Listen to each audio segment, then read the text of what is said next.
These are the mentoring words of Reverend Father Joseph Mary Ssebunnya, Kampala Archdiocese Youth Chaplain, at the youth engagement in the celebration of the Uganda Martyrs. I want you to find something deeper. Become martyrs of your time. Tell your neighbor, can you become a martyr? We need martyrs today in different aspects. And what does that mean? Our lives are modeled to Christ's way against all the tides, all the influences, all the things that we hear, ideologies, even against our aspirations. Sometimes we want things so badly. I want to become a doctor. I want to become an engineer. God bless you for it. Engaging young people in the church is vital for the preservation of religious traditions and the nurturing of a strong moral and spiritual foundation. With this objective, the Catholic Church organizes various initiatives to prepare youth for active participation in the faith. One such significant event brought together students from numerous Catholic secondary schools, including St. Peter's, Bishop Cipriano, and Our Lady of Good Counsel Gayaza at the historic Munyonyo Martyrs Shrine. This gathering served as a platform for the youth to deepen their understanding of Catholicism, forge bonds with peers, and reflect on their personal faith journeys. At the heart of the event was Father Joseph Mary Ssebunnya, the Youth Chaplain of the Archdiocese of Kampala, who delivered a powerful message to the assembled young people. He fervently urged them to model their lives after Christ, emphasizing that many of the martyrs, revered for their steadfast faith, were themselves young when they made their ultimate sacrifices. By drawing inspiration from these martyrs, Father Ssebunnya encouraged the youth to embrace their faith with courage and conviction, fostering a sense of purpose and resilience that aligns with the teachings of the Church. This call to emulate the martyrs' dedication serves as a profound reminder of the strength and impact that young believers can have within their communities and the broader Church.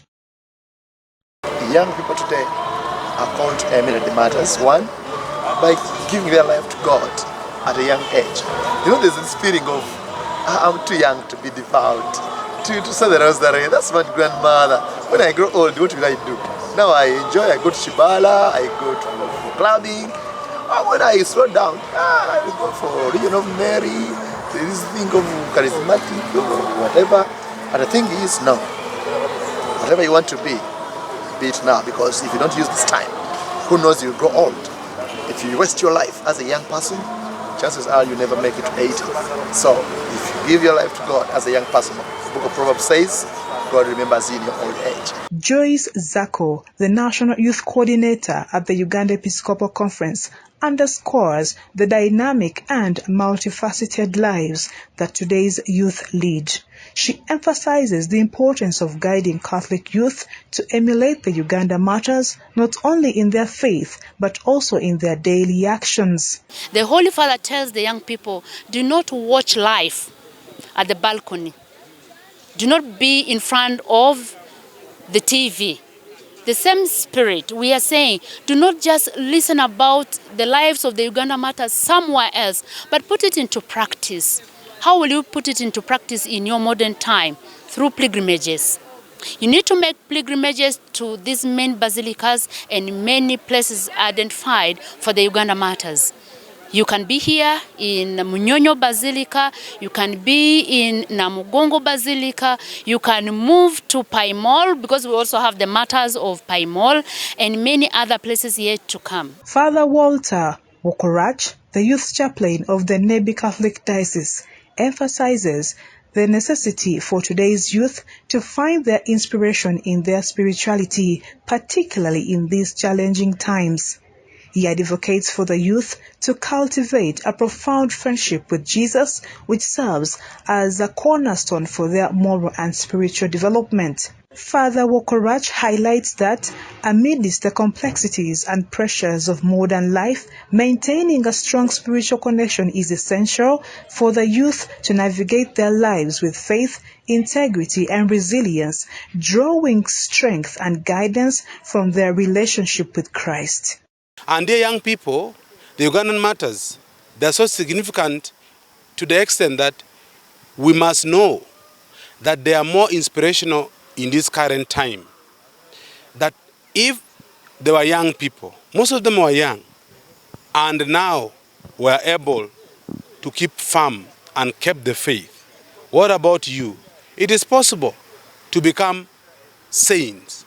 We are not saying you must die like them, but we are saying now white martyrdom, where you are going to check yourself and keep to the spirituality, and that is the beauty.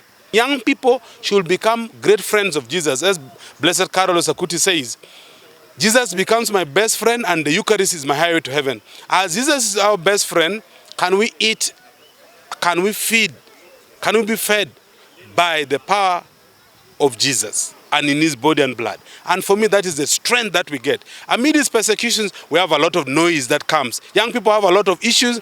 The media tells them this other story. It's like the noise of the world. But amid this noise, no problem, no matter the noise, but may my heart environment be that heart that keeps me focused, and that is how the whole story can be beautiful. Anthony Matega, the Vice President of the Uganda Catholic Council of the Laity Apostolate, emphasizes the importance of cultivating the virtues of faith, hope, and charity among the youth. He believes that it is possible to remain faithful to one's religious beliefs while excelling in professional life. Matega encourages young Catholics to integrate these core virtues into their daily activities. You have cultivated the virtues of faith, the virtue of hope, and the virtue of charity. The martyrs were very, very steadfast towards their chastity, which was quite being challenged during that time. They are very good servants of the Kabaka, and they albeit doing well also in religion. Some people think that in order, we need to separate the two. I can remain faithful to Christ in my religion, but at the same time, serve on my job. We have learned so many things. We have learned that we should always be steadfast in our faith. We should not give up. And this youthful program has enabled us to connect with very many people all around the globe. These people are going to be of help to us. They're going to benefit us spiritually, physically, mentally, and in all ways possible.